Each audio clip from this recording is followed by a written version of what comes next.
صدر محترم اور حاضرین اکرام، السلام علیکم ورحمۃ اللہ وبرکاتہ۔ نحمده ونصلي على رسوله الكريم اما بعد، قال الله سبحانه وتعالى في القرآن المجيد اعوذ بالله من الشیطان الرجیم بسم اللہ الرحمن الرحیم اقرأ بسم ربک الذی خلق۔ صدق اللہ العظیم۔ علم وہ دولت ہے جو لٹتی نہیں، علم وہ دولت ہے جو لٹتی نہیں، خرچ کرنے سے کبھی گھٹتی نہیں۔ عزیز سامعین، آج میں آپ حضرات کے سامنے علم دین کے موضوع پر گفتگو کرنے جا رہی ہوں۔ میں پوری کوشش کروں گی کہ کوئی گوشہ باقی نہ رہے۔ امید ہے کہ آپ سنجیدگی و متانت کے ساتھ سماعت فرمائیں گے۔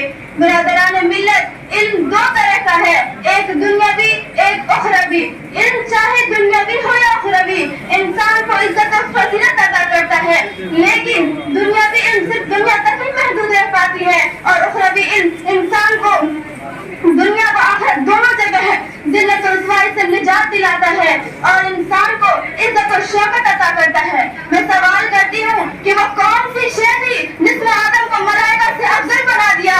وہ کون سی شے تھی جس کی وجہ سے اللہ تعالیٰ نے انسان کو خلیفہ بنا دیا؟ وہ کون سی شے تھی جس نے انسان کو اشرف المخلوقات بنا دیا؟ وہ علم کی دولت ہے۔ جب رب دو جہان قرآن کا نزول فرمایا تو سب سے پہلے وہ آیت نازل کی جس کا تعلق علم سے ہے۔